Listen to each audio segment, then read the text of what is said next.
pa. Pag-usapan natin si psychological task of pregnancy. Psychological task of pregnancy. Okay? So, in some books, this is called as your guaranteeing safe passage. Guaranteeing safe passage. Guaranteeing safe passage. Guaranteeing safe passage. That's your psychological task during pregnancy. Okay? Start na natin with number 1. Number 1, during the first trimester. During the first trimester, the main thing to do here is accepting the pregnancy. Dapat tanggapin mo na ikaw ay buntis na. Okay? So, under this one, the couple, so pag sinabi ng couple, the woman and the partner, has different tasks to what? Perform.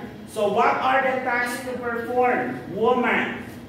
Pag babae, ano ang task na babae? Of course, siya ang nagbubuntis, kaya dapat siya ang first one to accept the pregnancy.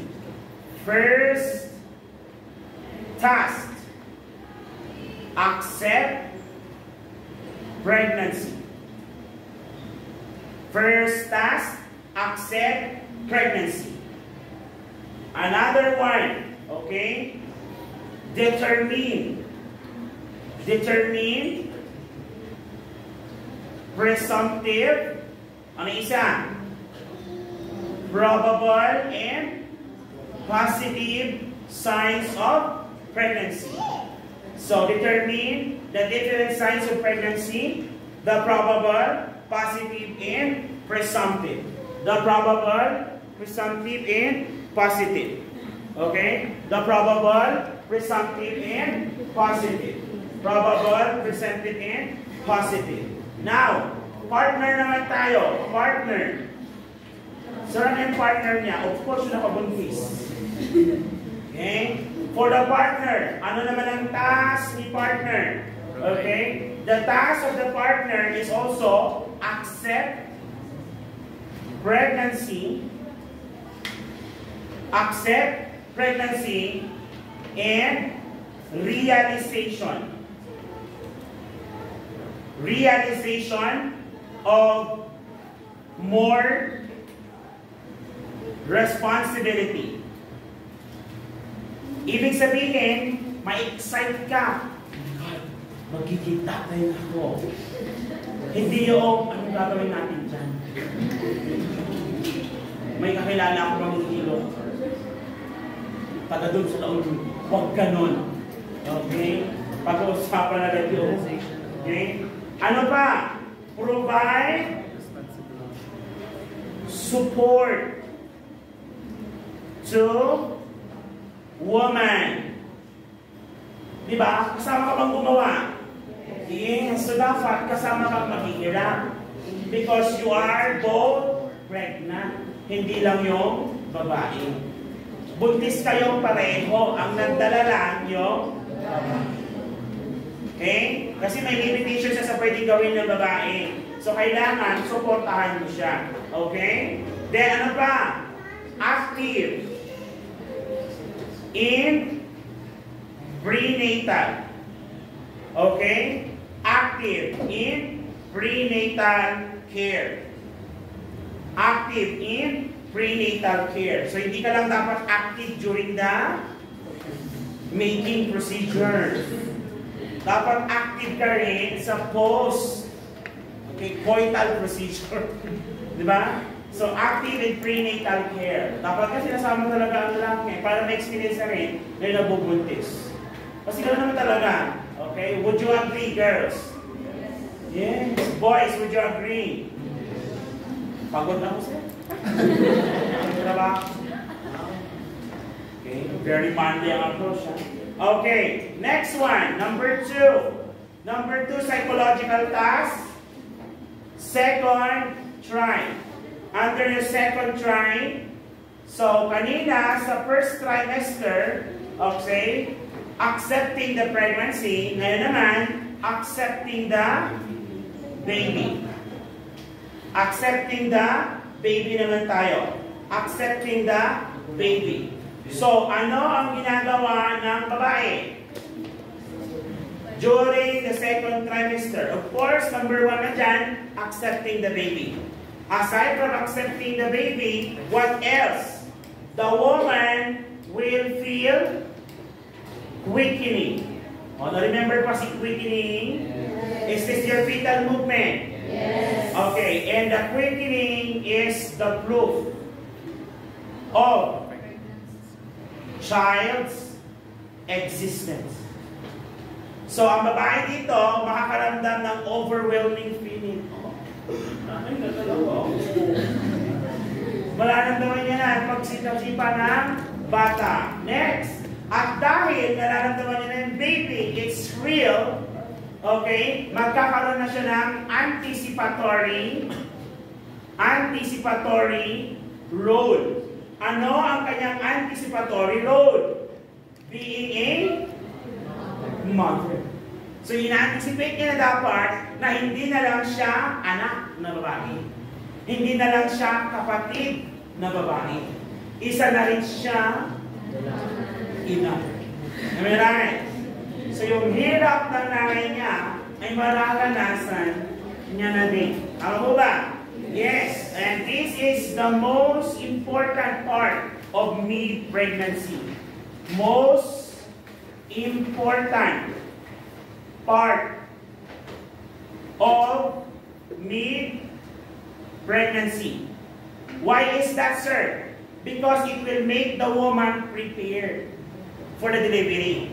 Most important part of mid-pregnancy. At dahil dyan, na-realize mo na nanay na ako, there is a growing fetus, he or she needs to eat. Expect mo na pag ikaw ay kain ng kain, there is gaining weight. So gaining weight, okay, is the most, okay, proof. Is the most proof. Okay, of being a mother to the fetus. Mother to the fetus. Because you have to provide nutrients to the fetus. So most proof of being a mother to the fetus. At dahil dyan, meron din dapat maramdaman ang lalaki. Bilang lalaki, ano naman daw ang mararamdaman mo? Under this time, boys, ito daw ang mararamdaman natin. They will feel left standing.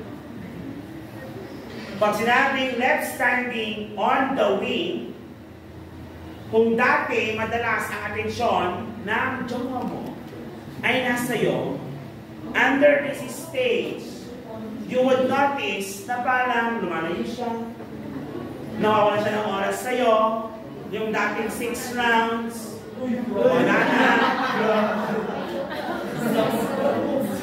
So you will feel left on the wing. At dahil feel ng lalaki, useless siya. Tama? Kasi ang nag-alaga talaga ng babae, anong anak is yung babae. So ano ang gagawin ng lalaki? They are waiting to be asked. Waiting to be asked, okay, to take part.